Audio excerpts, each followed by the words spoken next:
नमस्कार साथियों, KVS TGT Hindi की श्रृंखला में मैं वीरेंद्र वीटे क्लासेस की तरफ से आप सभी का स्वागत करता हूं। साथियों, हम लोग पढ़ रहे हैं भारत की खोज, जिसका आज तीसरा अध्याय है। यह अध्याय कुल 29 पृष्ठों का है। चूंकि 29 पृष्ठों का वीडियो अगर हम बनाएंगे तो संभवतः 1 घंटे का होगा।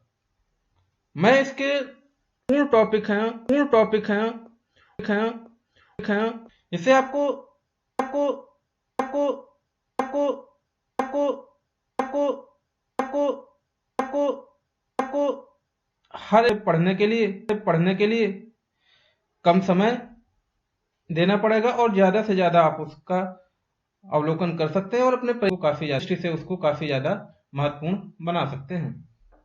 तो जो लोग चैनल पर पहली बार हैं, चैनल को सब्सक्राइब करने, लाइक शेयर करते चलें। तो चलिए शुरू करते हैं। सिंधु घाटी की सभ्यता। भारत से पहली तस्वीर उस सिंधु घाटी की सभ्यता से मिलती है जिसके अवशेष सिंध में मोहनजोदड़ो और पश्चिम पंजाब में हड़प्पा में मिले। तो क्वेश्चन यहाँ से बन सकता है कि जो अतीत भारत की तस्वीर है वो कहाँ से मिली है? वो सिंधु घाटी की सभ्यता से, और जिसके अवशेष कहाँ से मिले हैं? मोहनजोदड़ो और पंजाब में हड़प्पा की संस्कृति से। ठीक है, ये महत्वपूर्ण चीज है, इनको नोट करते चलिएगा। इन खुदाइयों में प्राचीन इतिहास की समझ में क्रांति ला दी है। मोहनजोदड़ो और हड़प्पा एक दूसरे से काफी दूरी पर हैं। दोनों स्थानों पर इन खंडहरों की खोज मात्र एक संयोग थी। इस बात में संदेह नहीं कि इन दोनों के बीच भी ऐसे ही बहुत से और नगर एवं अवशेष दबे पड़े होंगे जिन्हें प्राचीन मनुष्य ने बसाया होगा। यह भारत सभ्यता विशेष रूप से उत्तर भारत में दूर दूर तक फैली थी। तो ये विशेष सभ्यता कहाँ तक दूर दूर तक फैली थी?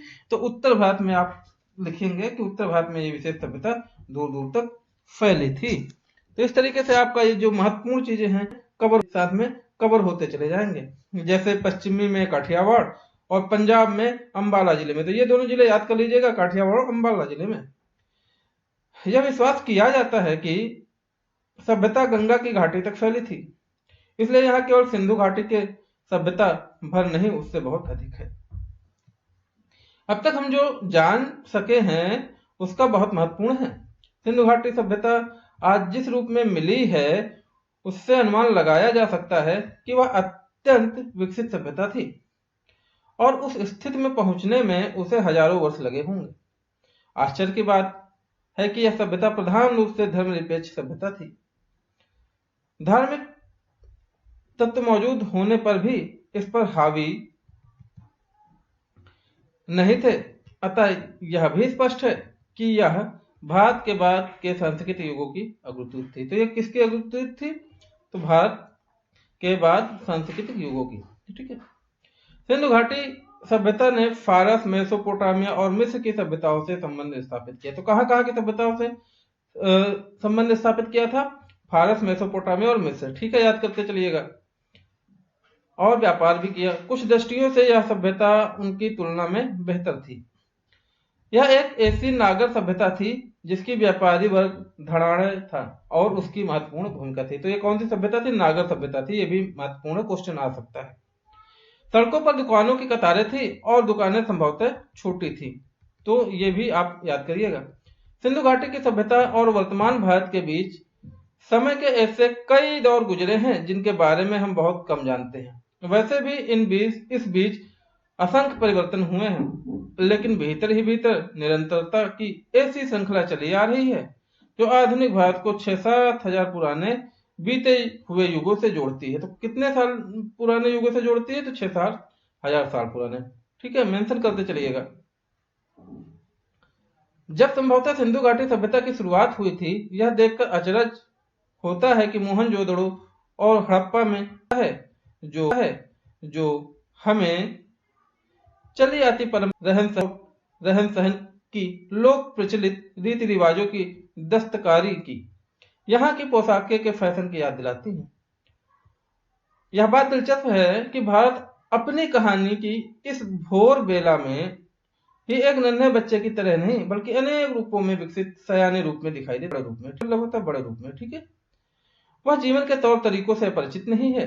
उसने कलाओं और जीवन के सुख सुविधाओं में उल्लेखनीय तकनीक प्रगत कर ली है। उसने केवल सुंदर वस्तुओं का सृजन ही नहीं किया, बल्कि आधुनिक सभ्यता के उपयोगी और ज्यादा अच्छे हमामों और नालियों के तंत्रों का निर्माण भी किया। हमाम का मतलब आप समझते होंगे, कमेंट करके मुझे बताइएगा। बहुत टफ ये चीज नहीं है। मैं आशा करूंगा आप लोग जवाब जरूर देंगे। आर्यों का पढ़ते हैं। आर्यों का ना कि आर्य कहाँ से आए। जो लोग कहते हैं कि हम आर्य हैं, आर्य आए कहाँ से, ये सारी चीजें पढ़ेंगे। के सभ्यता के लोग कौन थे और कहां से आए थे, इसका हमें अब भी पता है। यह संभावना भी है कि इनकी संस्कृति इसी देश की संस्कृति और इसकी जड़ें और शाखाएं दक्षिण भारत में भी मिल सकती हैं। कुछ विद्वानों को इन लोगों देवड़ी जाति भारत की देवड़ी जातियों एवं संस्कृत के बीच अनिवार्य समानता दिखाई पड़ती है। यदि प्राचीन समय में कुछ लोग भारत में आए होते तो यह घटना मोहनजोदाड़ो के समय से कई हजार वर्ष पहले घटी होगी। व्यवहारिक दृष्टि से हम उन्हें भारत के ही निवासी मान सकते हैं। सिंधु घाटी की सभ्यता के बारे में कुछ लोगों का कहना है कि उसका अंत अकस्मात किसी ऐसी दुर्घटना से हो गया जिसका कोई व्याख्या नहीं मिलती। कहने की जो सिंधु घाटी की सभ्यता नष्ट हुई वो एकदम अचानक से ही हो गई। अकस्मात मतलब अचानक से ही हो गई, ठीक है, और जिसका कहीं कोई उल्लेख नहीं है। सिंधु नदी अपने भयंकर बाढ़ों के लिए प्रसिद्ध है, जो नगरों और गांवों को बहा ले जाती है। तो सिंधु नदी किस लिए प्रसिद्ध है?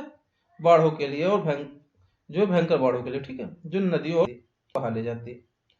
यह भी संभवता है कि मौसम के परिवर्तन से धीरे धीरे जमीन सूखती गई हो और खेतों पर रेगिस्तान छा गया हो। मोहनजोदाड़ो के खंडहर अपने आप में इस बात का प्रमाण है कि बालू की तह गई, जिससे शहर की जमीन में सतह ऊंची उठती गई और नगरवासियों को मजबूर होकर पुराने नींवों पर ऊंचाई पर मकान बनाने पड़े।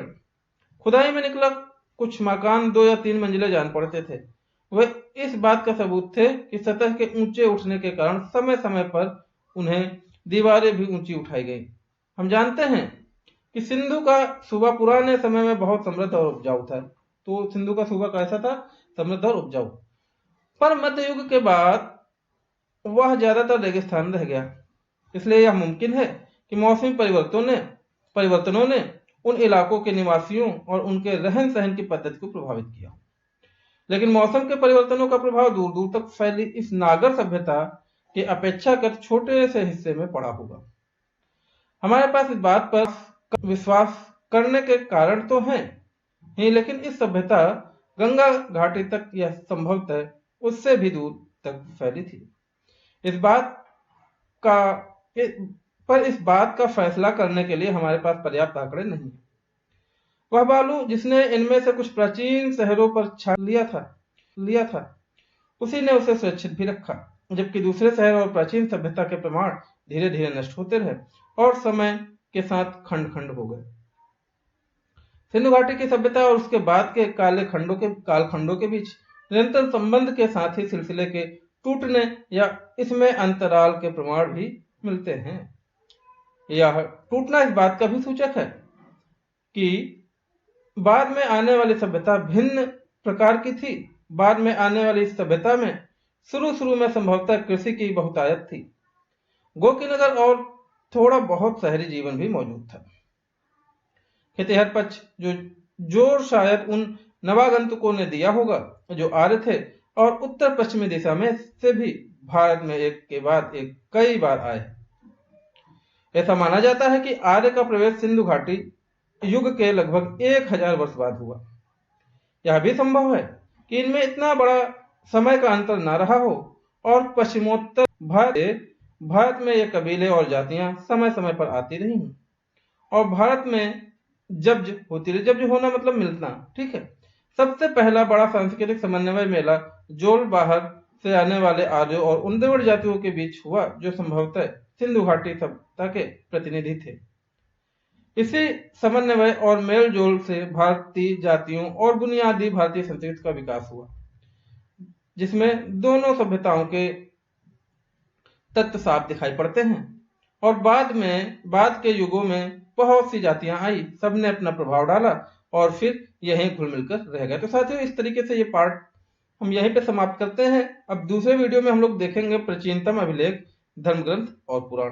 तो जो लोग चैनल पर पहली बार हैं, चैनल को सब्सक्राइब कर लें, लाइक शेयर करते चलें। जय हिंद।